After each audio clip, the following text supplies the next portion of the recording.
طواف کے بعد 2 رکعت آپ نے ادا کر لی ہے. اب آپ کو چلنا ہے سعی کے لیے صفا کی طرف. صفا کے قریب جب آپ پہنچ جائیں, کیا کوئی خاص دعا ہے؟ ابدؤ بما بدأ اللہ, میں شروع کرتا ہوں جس سے اللہ نے شروع کی ہے. کس سے اللہ نے شروع کی ہے؟ اللہ تعالیٰ نے قرآن میں جب ذکر کی صفا و مروہ کا تو صفا کا تذکرہ پہلے کیا ہے. ان الصفا والمروة من شاعر اللہ فمن حج البیت او اعتمر فلا جناح علیہ ان یطوف بہما ومن تطوع خیرا فإن اللہ شاکر علیم. یہ آیت پڑھ لیجیے, صفا پر چڑھ جائیے, آپ کو پتہ چلے گا کہ آپ چڑھ رہے ہیں, بلندی ہے وہاں. اور چہرہ آپ کعبہ کی طرف کر لیجیے. اگر کعبہ نہ دکھے تو نیچے سیمنٹڈ جو بلاط بچھا ہوا ہے, جو ٹائل لگی ہوئی ہے, وہ کعبہ کی طرف لگی ہوئی ہے, قبلہ سمت. اس کو نیچے دیکھ لیجیے کدھر بچھی ہوئی ہے, ادھر چہرہ کر لیجیے اور دونوں ہاتھوں کو اٹھا لیجیے. لا الہ الا اللہ, پہلے 3 مرتبہ اللہ اکبر کہہ لیجیے. اللہ اکبر اللہ اکبر اللہ اکبر. لا الہ الا اللہ وحدہ لا شریک لہ لہ الملک ولہ الحمد وهو على كل شيء قدیر. لا الہ الا اللہ وحدہ انجز وعدہ نصر عبدہ وہزم الاحزاب وحدہ. اس دعا کو 3 مرتبہ پڑھیے اور اس کے بعد جو چاہیے دعا کیجیے. یہ صفا پر آپ کر رہے ہیں اور کھڑے ہوئے ہیں, چہرہ آپ کعبہ کی طرف کیے ہوئے ہیں, دونوں ہاتھ آپ کے اٹھے ہوئے ہیں. اتنا کام کر لینے کے بعد آپ مروہ کی طرف جائیں گے. مروہ کی سمت جب آپ جائیں گے تو بیچ میں ہری بتیاں لگی ہوئی ہیں. ہری بتی جہاں سے شروع ہو رہی ہے اور جہاں ختم ہو رہی ہے, شروع سے دوڑیے, جہاں ختم ہو رہی ہے وہاں رک جائیے. یہ مرد کے لیے وہاں تیز چلنا مسنون ہے, خاتون عام چال چلے گی. اگر آپ کے ساتھ کوئی خاتون ہے اور ساتھ چھوٹ جانے کا ڈر ہے تو آپ اس طرح چلیے کہ آپ تیز گویا کہ دوڑ رہے ہیں, لیکن خیال رہے کہ خاتون چھوٹ نہ جائے, لہذا اس کو آپ ساتھ لے کر کے چلیے. مروہ پر آپ پہنچ گئے. مروہ پر صرف وہی آیت جو شروع کی آپ پڑھے ہیں, ان الصفا والمروة من شاعر اللہ, اس آیت کو نہیں پڑھنی ہے. باقی وہی دعا جو آپ نے صفا پہ کی ہے وہی دعا آپ کو مروہ پہ بھی کرنی ہے, اسی کنڈیشن کے ساتھ, یعنی دونوں ہاتھ اوپر اٹھے ہوئے ہوں اور چہرہ آپ کا کعبہ کے سمت ہو, اور کم سے کم 3 مرتبہ دعا پڑھیے. لا الہ الا اللہ وحدہ لا شریک لہ لہ الملک ولہ الحمد وهو على كل شيء قدیر. لا الہ الا اللہ وحدہ انجز وعدہ نصر عبدہ وہزم الاحزاب وحدہ. 3 مرتبہ اللہ اکبر پہلے کہہ لینے کے بعد, جیسے صفا پر کیا تھا آپ نے مروہ پر کر لیا. پھر آپ چلیے صفا کی طرف. ایک چیز کا خیال رہے, جب آپ طواف کرتے ہیں تو حجر اسود سے شروع کرتے ہیں, حجر اسود پر پہنچتے ہیں تب ایک ہوتا ہے. یہ تصور آپ کا سعی میں نہیں ہونی چاہیے کہ صفا سے شروع کرتے ہیں پھر صفا پہ آئیں گے تو ایک ہو جائے گا. نہیں, صفا سے مروہ پہنچے ایک ہو گیا, اور مروہ سے پھر صفا آئیں گے 2 ہو جائے گا. اس اعتبار سے پہلا شروع ہوگا صفا سے اور ختم ہوگا 7واں مروہ پہ. اور اگر خانہ کعبہ کی طرح سے اس پر چکر لگانا ہوتا تو صفا سے شروع ہو کر صفا ہی پہ ختم ہوتا. اور کچھ لوگ جب اردو میں ترجمہ کرتے ہیں صفا و مروہ کے درمیان چکر, تو جب چکر لگانے کا تصور آ جاتا ہے تو کہتے ہیں بھی چکر تو اسی وقت ہوگا جب جہاں سے شروع کرتے ہیں وہیں آ جائے.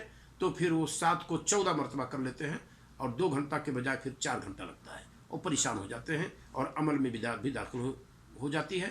لہذا ہمیں اور آپ کو اس کا خیال رکھنا چاہیے کہ صفا سے شروع کریں گے مروہ پہنچیں گے تو 1 ہو گیا, پھر مروہ سے صفا آئیں گے 2 ہو گیا. تو اس اعتبار سے آپ یہ فارمولہ جانیں کہ پہلا شروع ہوگا صفا پہ اور 7واں آپ کا ختم ہوگا مروہ پہ.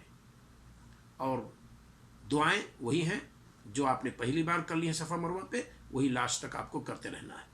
ایک چیز کا خیال رہے, سعی ختم ہونے سے پہلے بال کا کوئی حصہ نہیں کاٹنا چاہیے. وہاں آپ دیکھیں گے ایک ہی مرتبہ میں کوئی گا مروہ پہ قینچی لگوا لیے, جرمانہ ہے اس پر. 7 مرتبہ چلنے سے پہلے اگر کسی نے بال کٹوا لیا ہے تو اس کو 1 بکری جرمانہ دینی پڑے گی. چلو, آپ نے کیا کام کیا اب تک؟ میقات پہ آپ نے احرام باندھ لی, عمرہ کی آپ نے نیت کر لی, خانہ کعبہ کا آپ نے طواف کر لیا,